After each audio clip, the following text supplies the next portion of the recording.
Hello, and welcome to Saffron Honey Chai, and welcome to our Red Velvet brothers and sisters, because apparently redheads, as in gingers, are black? Question mark? Congratulations. Happy to see y'all with us because, okay, in the long history of people being added to the cookout, people like, yeah, I'm in the cookout, I'm in the cookout. I never seen people fall to their knees and cry about being invited to the cookout.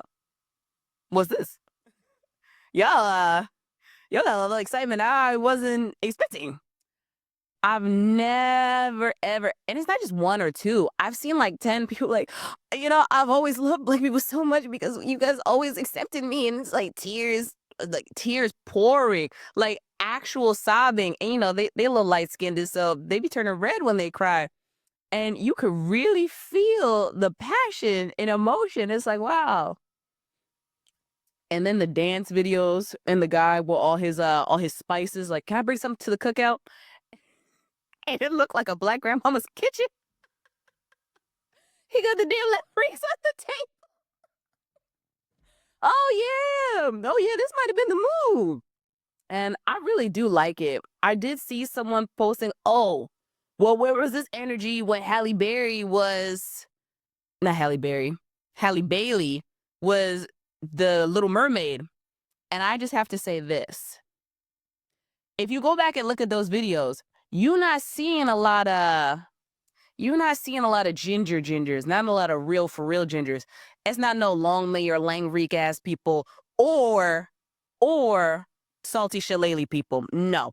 It is the bottle ones, the redheads, L'Oreal, artificial, dark miasma energy.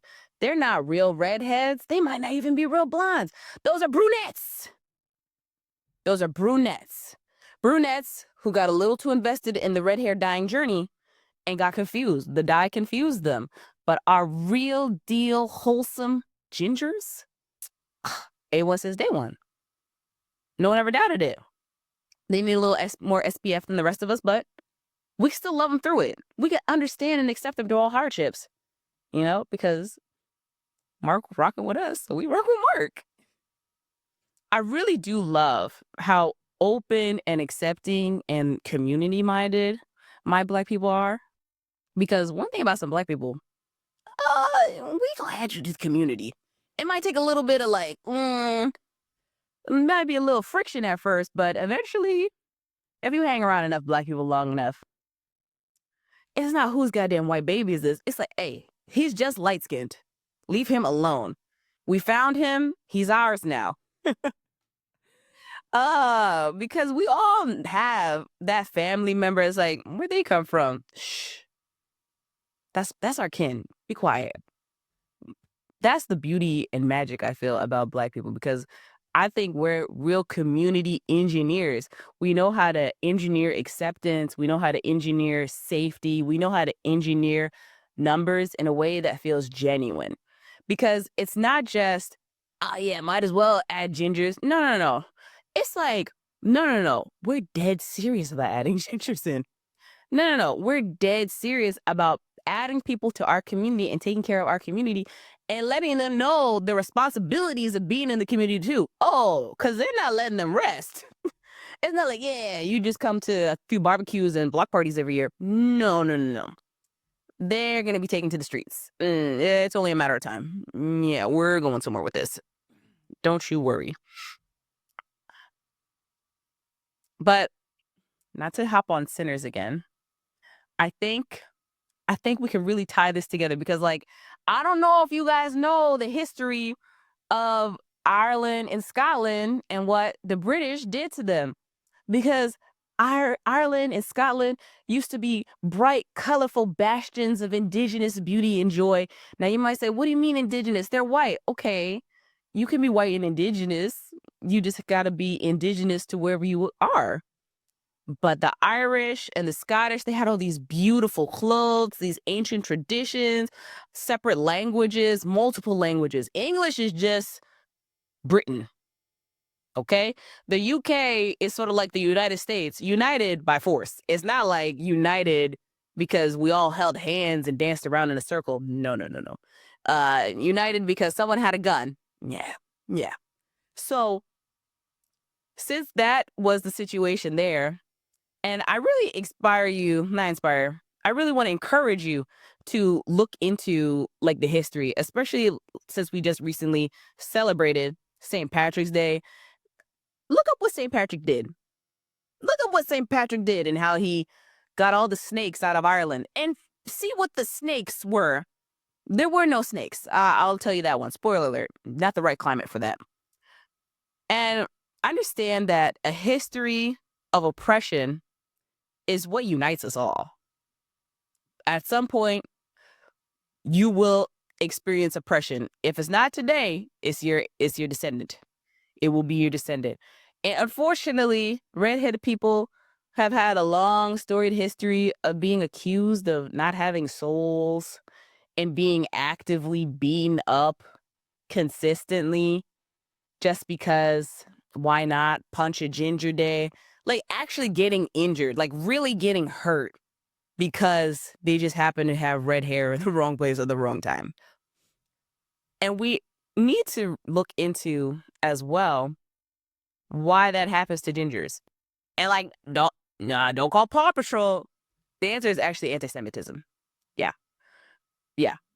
So for a long time in Europe, mostly redheads would be Jewish. They would be of the Jewish faith. And I don't know if y'all know this. Not a lot of people are super chill with Jewish people in medieval Europe. And a lot of that sentiment still carries on to this day. So you get this group that tends to have more redheads than others. And now it's like, oh, there's no soul. So, okay. It's because they don't think Jewish people have souls. That's the situation we're seeing here. And it just carried on because people forgot that a lot of redheads used to be Jewish. And it's just like, I don't know why I don't like these people, but I don't. That's what we're seeing here. So thoughtless oppression for no reason. The natural redheads, they understand it. They understand it. Not those bottle brewers, but the natural ones, yeah. And not to do too much on those bottle brewers, but those are the type of people they wouldn't even know how to spell iron brew. If you know, you know. If you know, you know.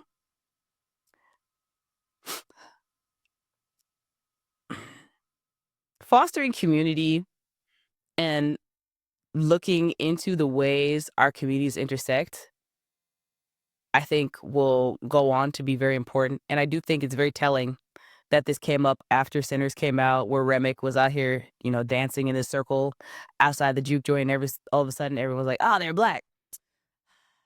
Ludwig, he knew what he was doing. He put that 808 over the river dancing. He knew what he was doing with that one.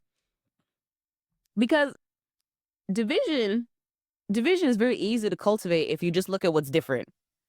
Oh, that those people are typically taller, those people are typically shorter. Oh, their color is wrong. Oh, they have the wrong hair color. They have the wrong religion, this, that. It's very easy to look at those sort of things to make your determinations on, oh, who has value, when instead you could really look and say, this person is my brother. They are my kin. We don't have blood, but we have blood. We're really, I don't want to say we're all the same, but we're very similar. Diversity is what enriches us. It's what makes our lives better, brighter, stronger, and helps strengthen our species. Because I know you've all seen the Habsburg chin. We don't need to get too close with those who are too like us. But exploring what makes us different and how to find the similarities and the differences, that is ultimately what is going to bring us back out of this dark period of hatred and disillusionment with community. We need each other. I'm not just talking about like black people and ginger.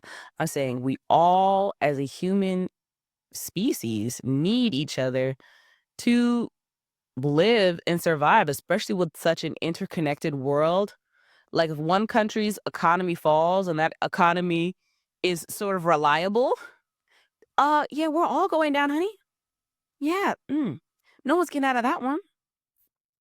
If there's an illness in one country, as we've all seen, and it can travel, we're all down for the count for a year and a half at the very least, and everyone's immune system will be much weaker after that. We literally, not figuratively, not spiritually, not emotionally, not psychologically, literally need each other and to have each other's best interest at heart and to think kind, warm, genuine things about ourselves and each other and act on that.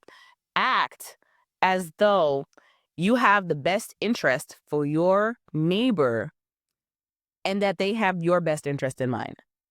It might not always be true, but the more you practice this mindfulness practice of not being a bastard, the better you will improve as a person and the better we can make our world, because it's very easy to elbow your friend and get them to do the right thing as well. If you already have people in your circle who might be doing some knuckleheaded activities, it's very easy to bring people right back in line. You just need to know where the line is and inch forward a little bit and create a new standard of quality in our shared and interconnected communities. So, welcome again to the Gingers. We'll see who else gets welcomed. And stop giving out cookout invitations all willy-nilly. If they're not falling to their knees crying and whipping out their entire spice cabinet, they might not belong here. I'm so sorry, they might not belong here. But for now, we do approve of the Gingers. And we definitely approve of Ryan Coogler and Ludwig Jorgensen. Thank you so much. Thank you so much. They're not in heaven. They're still with us. But God, heavenly, celestial. All right. And that's it for this week. There was no drink this week, so I'm ending early because I'm thirsty. Bye.